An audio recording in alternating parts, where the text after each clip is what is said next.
It is really neat that you can fit a Louqe D15 G2 in this 17.5 liter enthusiast small form factor case. This, folks, is the Louqe Ghost R1.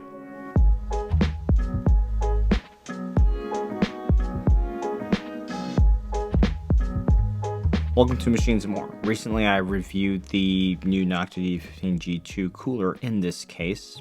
I've gotten a chance to really test and experience the Ghost R1, so today I'll share that feedback with all of you.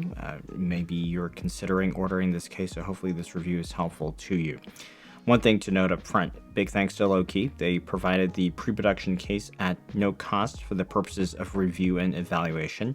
I am not compensated by them for this review, and you can expect independent and objective feedback on it.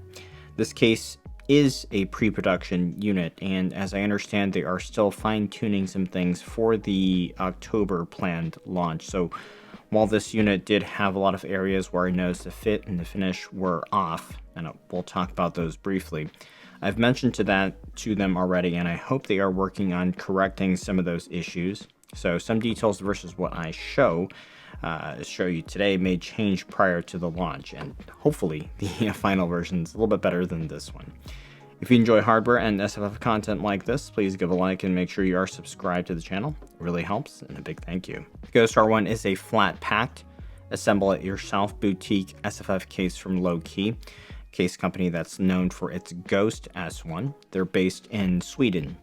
Measure this one in at 354 millimeters long by 266 millimeters tall, excluding the feet, and 187 millimeters wide. Now this equates to roughly 17.6 liters, 0.1 liters more than what Louqe quotes. Even though there is height for one, though, the case does not support mini-itx boards. It is mini-itx or mini-itx boards only, and SFX or SFXL power supplies. So the headline feature of this case here is the width. The case can fit a tall air cooler up to 165 millimeters of official spec, like we tested here with the D15 G2, and that would place this in that highest echelon of air cooler compatibility in the SFF space. You do have cases like the Louqe S620, which matches this, and Deepcool's CH160, which exceeds it for the air cooler compatibility. Where the R1 beats both of those cases is the GPU capability, which is up to 4 slots and 348 millimeters long, and ample width here. If you do decide to liquid cool with an AIO, you can place a 240 or a 280 on the side panel. Interior of the case, it's powder coated steel. Exterior of the case, it's bead blasted and powder coated aluminum alloy. The main structure does consist of a rounded front and rear panel, and they're connected to the main board panel. Top uses support bars, and there's a bottom panel to which feet are installed. Front edge of the main board panel can also be used to attach up to two 2.5-inch drives. GPU bracket attaches to the rear panel, and the PSU cage attaches adjacent to the motherboard on the main board panel. There's a few positions. It can float, so there's no predefined position for it. The other panels are auxiliary to these, such as the rad panel, and you have a pair of bars that are intended for rad or fan mounting on the side. The final cosmetic elements are the top and the side panels. They're ventilated, and they attach to the case with screws from the outside, which will be visible externally. Strangely, there is no bottom cover. Okay, it's open like this. The case, when fully assembled and built up, will have an open bottom. So I don't think this setup is ideal. Just be aware of this fact. Most of the panels are installed using Torx head countersunk M3 screws. The auxiliary elements use the round head Torx screws. The LED-enabled power button is the only front panel element. This attaches to the bottom panel, and it's a round button that is color matched to the front panel. And you do have two choices for the AC power plug location, here and over here. Two color options. One is a lighter gray called magnesium gray. The one that I have here is more of a dark gray. Their site lists this color as obsidian black, which I don't think this is black at all. It's actually very similar to the Louqe S620's gray, so just so you're aware of the color versus the name. It is powder coated, and there's texture to it. It's not smooth. There's a little bit of texture to it. It looks simple. Some might call it minimalist. In my opinion, It does have a very streamlined appearance. It's very symmetrical and can match well with many desk setups. Since you do have to put this together, I wanted to discuss my experience with the assembly and then the build process. As mentioned earlier, with this pre-production unit, I experienced some fit and some finish issues. Emphasis on this, again, being an early unit, so I'm hopeful that this will be addressed. But at least with this one, assembling it was a bit of a frustrating experience. So, for example, the screw holes didn't line up properly for some of the joinery. I've had some paint flake off. Part of the frustration is due to those misalignments that need to be tweaked in the production process, which probably can be fixed, but some of it also comes down to the way the case parts are supposed to go together. So for example, the top bars, they're designed to connect the front and the rear panels, but since they don't go all the way to the ends, there's some play there. So based on the manual steps, you probably assemble the mainboard panel, and so there's a tendency for these two panels to cant inward. So to get it to line up properly, you actually have to loosen, either loosen everything up or simultaneously push the end panel outwards while lining up the screws. So I had a few issues with that, and I also had an issue with the power button sticking in the on position. This is because it attaches actually to the bottom panel instead of the front panel.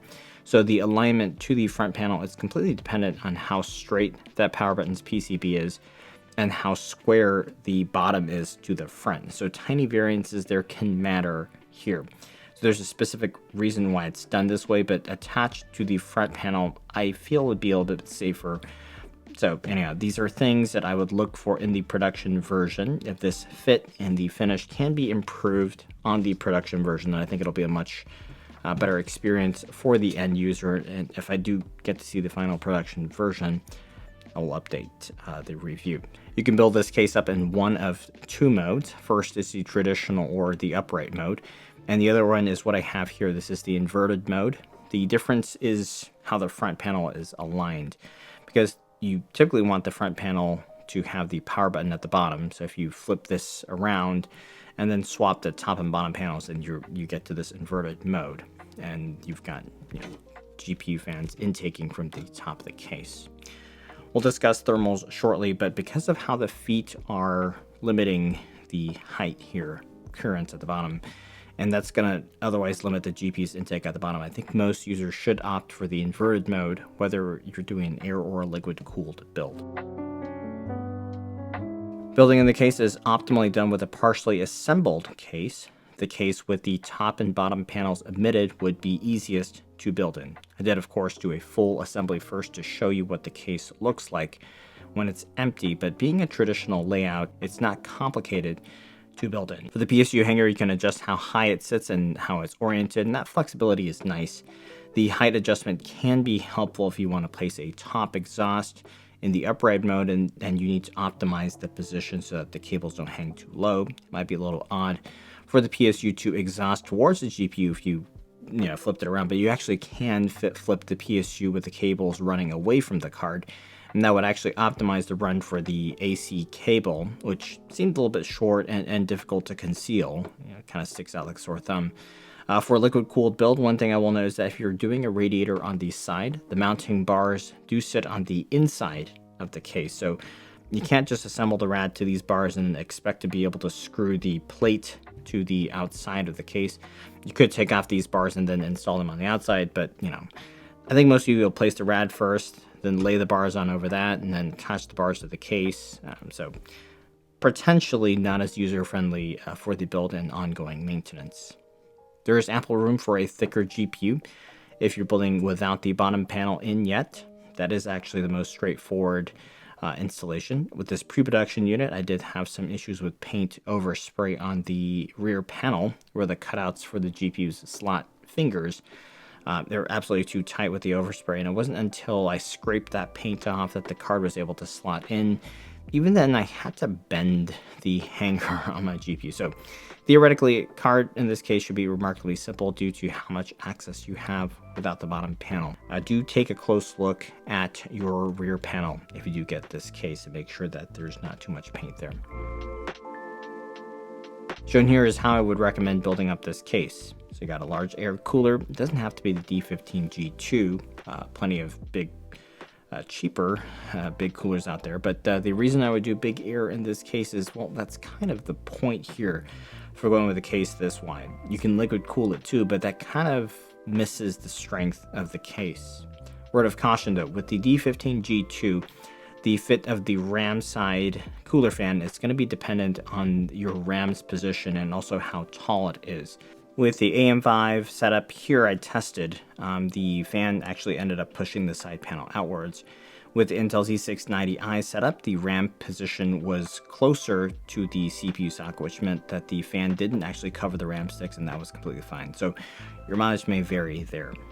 Airflow is very balanced in this case. Both fan directions are fine. You can rear intake or rear exhaust with pretty comparable thermals, as you'll see. Here I've got the D15 set up with the Asus X670 mini-itx 7900X, and the fans are intaking through the back panel, and I have a side panel exhaust here, which you would change intake if you're gonna run the opposite airflow direction if you're exhausting out the back. One neat thing you can do, you can place a 120mm fan on the rear panel, which is right up against the cooler. With this type of setup, it would be best to treat this as a third CPU cooler fan, and therefore sync up the RPMs of all those three fans to something similar. With the bottom and inner top panel, there are fan rails, and since the feet only give about 7mm of clearance, placing fans at the bottom actually won't be very helpful. So in the upright mode, you can place a top exhaust. With most boards, fitting a second top fan over the board will actually be very tough there due to the cabling and clearance over the motherboard. In the inverted mode, your GPU is going to intake from the top, so if you do fans, you want to match the direction of the GPU cooler fans. So top intakes would work if they do fit with your card. Because the top fan panel fits within the support bars, actually have less clearance for fans in the inverted mode versus the upright mode, since the fans would attach to the bottom panel directly for the upright mode versus having another go-between plate. Now with my setup here, even slim fans were right up against the GPU cooler, so I opted to skip them entirely. Therefore, the testing omits those fans. Ideally, you want to give some margin there to avoid turbulence. But yes, for my testing, the optimal build in this case will look something like this. One of the strengths of this case is the thermal performance. It is on the larger side of the SFF spectrum, and it uses the extra volume wall, and because you can fit large tower coolers such as this D15, air cooling versus liquid cooling may ultimately come down to convenience and maintenance or cost, for which air cooling is typically going to be simpler, cheaper, and less fuss. Quick setup note, when the case was set up for the upright configuration, I had a top exhaust fan, and that was not present for the inverted testing, since that fan flipped to the bottom would have choked off airflow there. And as mentioned, I did not place fans adjacent to the GPU, although you may be able to if you're using a third GPU. So let's take a look at the CPU rendering thermals first with the 7900X at 1.25 volts, about 165 watts of package power here. For 240 AIOs, the unit ranks near the top with a rear exhaust fan.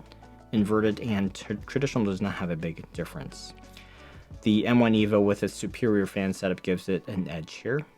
When we throw in the D15 G2, results here are at 1250 RPM with a side panel fan and a third back cooler fan. It does run slightly warmer than the AIO. What I have noticed with the D15 G2 is that the cooler with fans attached in a push configuration seems to work slightly better than the pull, and so this should not necessarily be related to the case airflow configuration. The difference you do see here has more to do with the heatsink's airflow dynamics, because typically speaking, the rear intake would yield ever so slightly better performance since it has a more direct air intake setup.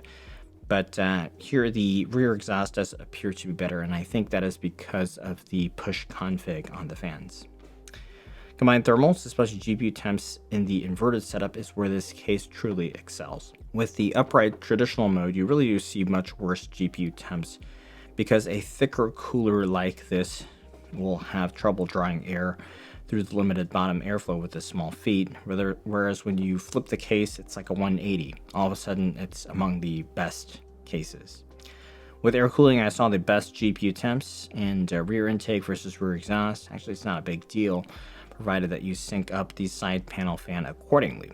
So if you are running the D15 G2, you may want to choose a rear exhaust just because of that push config on the fans. Against its peers, thermally this case is one of the best that I've tested, and I'm confident, provided you get the right cooler, you'll be able to run any consumer CPU on the market now.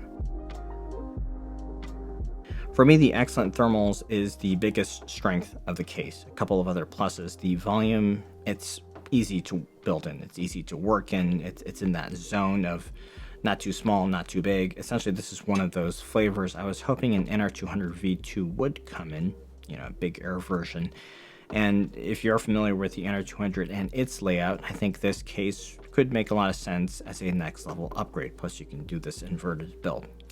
The looks are neutral. You got GPU compatibility that is good for all but the longest cards right now, and there are a wide variety of cooling solutions that SFF enthusiasts can deploy here, so you can mix and match and try different things out if you want. There are a few things to be aware of, though. So one thing I can't have a final comment on just yet, and I mentioned this, the fit and the finish.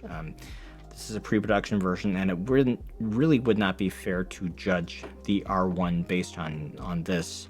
However, I will say, if the final version does not improve versus what I've seen here, then I have a very difficult time recommending this case as a higher-end enthusiast product, and also keeping the price in mind.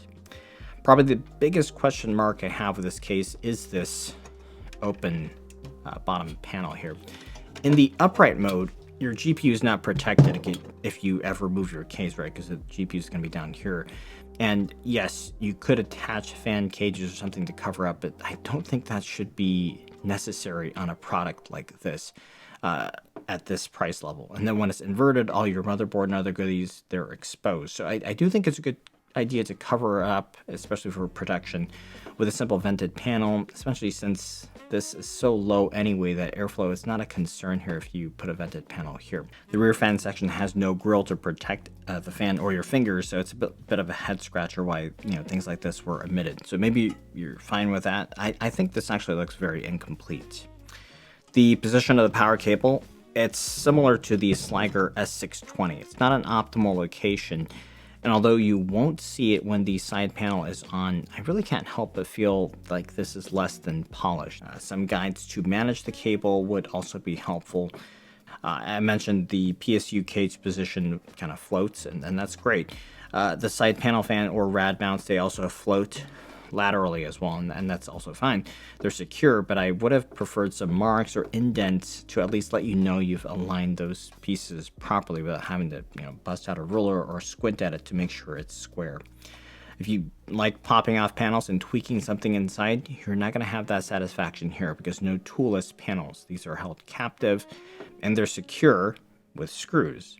And you do see them also. So if you don't like seeing screws on the exterior of the case, just be aware, 4 screws on each side panel, and you got 4 screws on top. And for some folks, that can totally ruin the aesthetic here. And final note, I do wish that you could place the rad panel from the outside. It makes long-term maintenance a little bit simpler than having them on the inside. So, it's going to be a little bit more work if you ever have to extract your rad to clean it or something like that. Some of you will be cross-shopping other boutique cases, so I did want to do a quick comparison. Got the NCase M2, Sliger S620 here.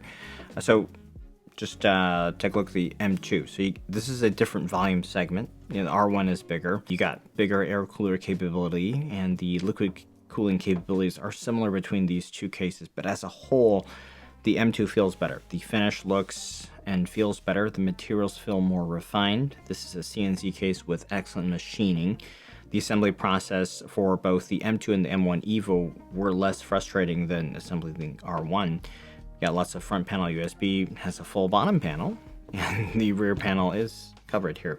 Now this case is not without its share of idiosyncrasies and clunkiness, but the biggest plus that the M2 has is flexibility because it supports multiple PSU positions and even ATX PSUs. mini-itx boards are fully supported, even though the case is shorter. Right?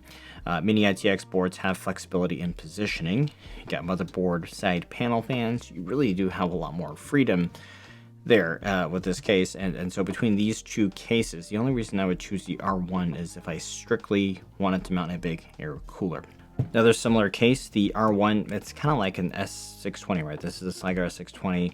It's kind of like a 2.0, right? They both have similar air cooler clearances, the Sliger being a little bit smaller and a little bit tighter to build in, not as generous GPU clearance, and a trace having full thickness top fans for a side and a front fan, depending on your PSU setup. It does have toolless panels, and it also seems like a more complete case. So if you can fit your GPU in this case, I do think it's still a worthwhile choice, and it's fully built when you get it. Pricing for the case exclusive of shipping is listed at $276 US. So from what I've seen, if you order it right now, there's a small discount, so it's about $220 or so before shipping. So it's kind of in the ballpark for boutique pricing. The S620 is $250 US right now plus shipping. The N-Case M2, it's much better value at $185 shipped, at least to the US. So the R1's pricing is not unreasonable, but the quality, it's absolutely going to have to be spot on for it to be worth it. So hopefully by October, that'll be nailed down. Wrap up for this case. If I get to see the final version, I will revisit it and score it with the case rating matrix against some of its peers. But if I could conclude this review with one sentence, it would be this. This is the SFF case that you want for a big air cooler and a bigger GPU. So if you can take advantage of the purposeful dimensions, the cooling performance is top class. So that'll do it for this review. If you enjoyed it, please give a like and subscribe. Go ahead and check the case out. I'll leave build components down below. Big thanks for watching.